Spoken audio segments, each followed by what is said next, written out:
These three moments all involved the same rule, but only one of them was given as a penalty.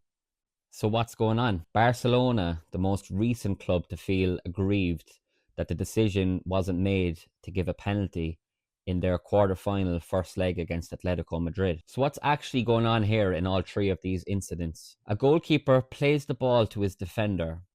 When the defender is receiving the pass, he handles it, places it down, and proceeds to take the goal kick. The key here is the goalkeeper's pass to the defender.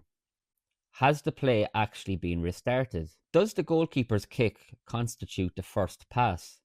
And if so, when the defenders handle it, have they committed a handball offence? So how do we determine when the ball is actually in play? The three centre halves would argue that as modern day centre halves, it is their responsibility to take goal kicks. They would argue that when they kick the ball, then and only then the ball becomes active. But the opposite argument to this is that when the goalkeeper kicks the ball to them, that the ball is in play already, and that when they handle the ball, they have committed a handball offence. The argument is that it should be deemed as a deliberate handball and a penalty be given. Now, I find this an interesting one, but what does the law say regarding the rule of when the ball is in play? According to the International Football Association Board, or IFAB, Law 16 states, on a goal kick or a restart, the ball is in play as soon as it is kicked and clearly moves. Law 12 says, once the ball is kicked, you can't pick it up. If you do it deliberately, it's a penalty. But this is where the law and its interpretation gets a bit tricky to understand. The term deliberate can be quite subjective. All three incidents follow the same law, but they get different interpretations of deliberate. So the Gabriel one happens the first out of the three.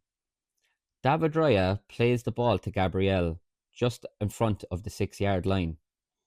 Gabriel handles the ball, brings it back, and continues to try take the goal kick. The Bayern Munich players scream for a penalty, but they don't get the decision. I think as it was the first incident of the three and there was no real precedent before it, I think the referees used common sense on the day.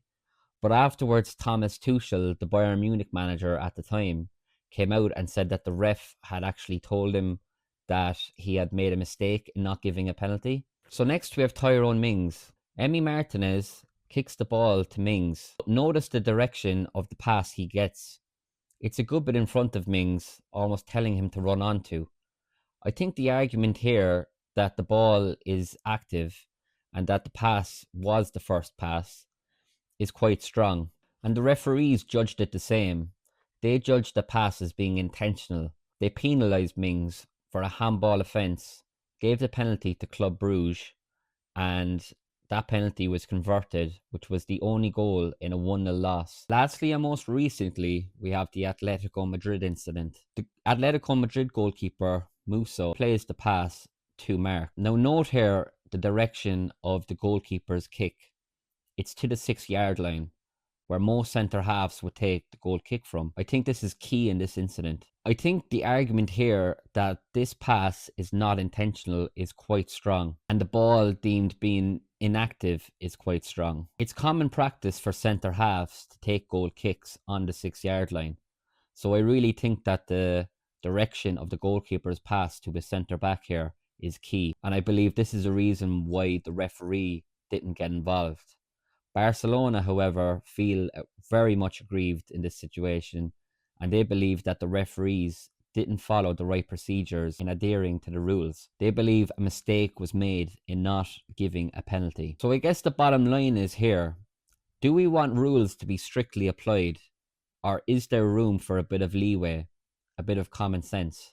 Personally, I think the Mings one out of the three is probably the most likely to be penalised, and it was the only one that got penalised.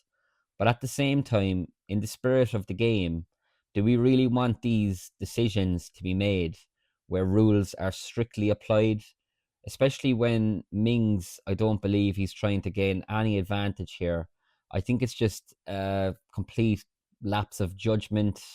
It's just one of those moments where Mings believed the ball is inactive, it's not in play in just one moment in time. Are we really going to be harsh and strict on this? Do we really want penalties given for stuff that seems so trivial? It's not like this happens every week, although I believe in the modern game we could start seeing it a bit more. Because I genuinely think that all three players here playing for their respective clubs, they're not trying to gain any advantage. I don't think they're trying to cheat. I don't think there's any hidden intentions or dark arts involved. I think as modern centre halves, like they know that their role has changed throughout the years and that teams have gotten better at pressing the team trying to play out from the back. So it's common practice for centre halves to take goal kicks and they usually take it to their goalkeeper. It's just the tactical evolution of building out from the back. It just gives more options for the goalkeeper when he receives it, that the play isn't forced down a particular side and where teams can get pinned in. So it just look, most of the time the goalkeeper is going to go long anyway, but it just gives them that extra, I suppose, option. Can I play it here? Can I play it out here?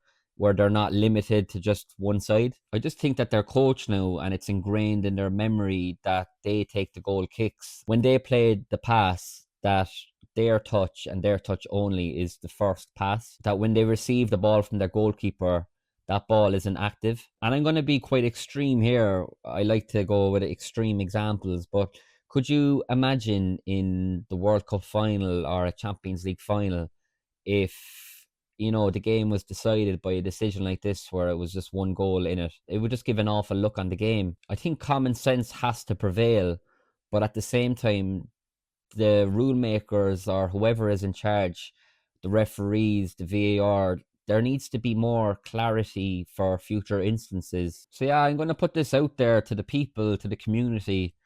What do you think in this situation? Should all three of them be a penalty? Should only one of them or two of them be a penalty? Or maybe none of them be a penalty? Thanks for watching Let's Chat Football. Like and subscribe for more football content, and I'll see you next time.